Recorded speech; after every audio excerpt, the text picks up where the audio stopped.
Sir Pawan Kalyan గారిని సమర్థించినట్టు సమర్థిస్తున్నాను, విమర్శించినట్టు విమర్శిస్తున్నా. అదే పాత్ర వాళ్ళు ఎందుకు పోషించలేకపోయారు? అది వాళ్ళ చేతగాని తను కాదు కదా. ఆ విషయం పవన్ కళ్యాణ్ గారి దృష్టికి తీసుకెళ్లినా కూడా ఆయన స్పందించకపోతే ఇక పార్టీని వీడడం తప్ప చేసేది ఏముంటుందండి? అసలు తీసుకెళ్లలేదు సార్. తీసుకెళ్లేదా? తీసుకెళ్లారు అని చెప్పి మీరు ప్రస్తావించిన నలుగురు నాతో చెప్పింది ఏంటంటే మేము తీసుకెళ్లాము అని.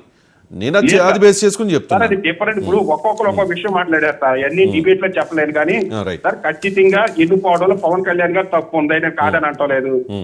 నాదెల్లి మనోహర్ గారు తప్పు ఉంది, అలాగే వాళ్ళది కూడా తప్పు ఉంది. రైట్ అండ్ పాస్ట్ వదిలేద్దాం. ఇంక ఏంటి ఇప్పుడున్న పరిస్థితి ఏంటి? ఇప్పుడున్న పరిస్థితుల్లో మరి పవన్ కళ్యాణ్ గారు సీఎం అవుతారా లేదా అంటే ఆయన అడగడం లేదు, వీళ్ళు చెప్పడం లేదు. మరి వీళ్ళు చెప్పకపోతే, వాళ్ళు అడగకపోతే, ఒక నిర్ణయానికి రాకపోతే మరి అది వైసీపీకి అడ్వాంటేజ్ అయ్యే అవకాశం ఉంది కదా. ఓట్ ట్రాన్స్ఫర్ అవ్వదు కదా. ఓట్ ట్రాన్స్ఫర్ అవ్వకపోతే కూడా చెప్పా. ఇప్పుడు పవన్ కళ్యాణ్ గారు 30 సీట్లు ఇచ్చి పవన్ కళ్యాణ్ గారు సీఎం అవుతారంటే నమ్మే ప్రజలు ఎవరు లేరు సార్. ఓకే, 30 సీట్లతో సీఎం అయిపోతారంటే నమ్మే ప్రజలు. మీరు బడుగు బలహీన వర్గాల నుంచి, ఒక అణగారిన వర్గాల నుంచి ఒక ముఖ్యమంత్రి అవ్వాలి అని కోరుకుంటున్న మీరు, ఇప్పటివరకు ఆల్రెడీ ఉన్న కులాలు కాకుండా వేరే కులాలు కావాలనుకుంటున్న మీరు, 2 పార్టీలు కాకుండా వేరే ప్రత్యామ్నాయ పార్టీ నుంచి ముఖ్యమంత్రి అవ్వాలని కోరుకుంటున్న మీరు ఏమి కోరుకుంటున్నారు?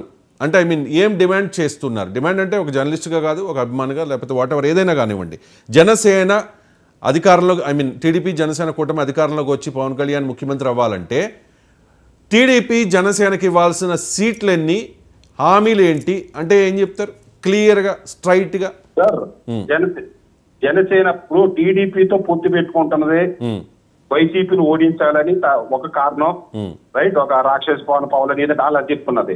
ప్లస్ అనగారిన వర్గాలకు ఒంటరిగా పోటీ చేసే స్థానం లేదు కాబట్టి ఆ స్థాయికి ఎదగ వరకు ఏదో ఒకటి మనకంటే ఒక ఓటకారు ఉండాలి. ఆ ఓటకారులో పెద్ద ఓటకారు, చిన్న ఓటకారులు పవన్ కళ్యాణ్ గారు, చంద్రబాబు నాయుడు ఒప్పుకున్నారు. ఇది పొత్తు సక్సెస్ అవ్వాలన్నా ఒకవేళ పవన్ కళ్యాణ్ గారు ఒప్పుకోకపోయినా అది వేరే విషయం. 70 సీట్లు 60-70 సీట్లు తక్కువ కాకుండా పవన్ కళ్యాణ్ గారికి సీఎం ఛాన్స్ ఉంటే 70 సీట్లు అటు ఇటులో వస్తే సీఎం ఎన్ని ఇయర్స్ అండి? ఫస్ట్ 2 ఇయర్సా లేకపోతే ఏంటి ఏ రకంగా? వద్దాం సార్, అది కూడా వద్దాం ముందు. లేకపోతే వైసీపీ నెగ్గుతుంది, వస్తే వైసీపీ ఓడించి పప్పర్ మెజార్టీ నెగ్గుతారు. 70 సీట్లు జనసేనకి, 105 సీట్లు టీడీపీకి. అది గౌరవప్రదమైన పొత్తు అంటారు మీరు? ఖచ్చితంగా సార్. ఓకే, అది గౌరవప్రదమైన పొత్తు అని మీరు అనుకుంటున్నారు. కానీ అలా చేస్తేనే ఓట్ ట్రాన్స్ఫర్ అవుతుందని మీరు అంటున్నారు. ఓకే, కానీ అలా చేసే అవకాశం ఉన్నదా? ఎందుకు అంటే జనసేన పార్టీ నుంచి పోటీ ఒక 70 మందికి నిజంగా సీట్లు ఇస్తే మరి పోటీ చేసే అభ్యర్థులు ఎక్కడున్నారండి? అర్ధబలం అంగబలం ఉన్న వాళ్ళు ఎవరున్నారు? అప్పుడు మరి ఖచ్చితంగా పక్క పార్టీని తీసుకురావాల్సిందే కదా సార్. ఇప్పుడు 2014లో టీఆర్ఎస్ నుంచి పోటీ చేసిన వాళ్ళు కానీ, 2024లో 23లో టీఆర్ఎస్ నుంచి పోటీ చేసిన వాళ్ళు కానీ, లేదా 2014లో టీడీపీ నుంచి పోటీ చేసిన వాళ్ళు కానీ, 2019లో వైసీపీ నుంచి పోటీ చేసిన వాళ్ళు కానీ, కొంత పార్టీ వాళ్ళు 50% బయట వాళ్ళే సార్. ఆ రోజు వచ్చిన వాళ్ళే.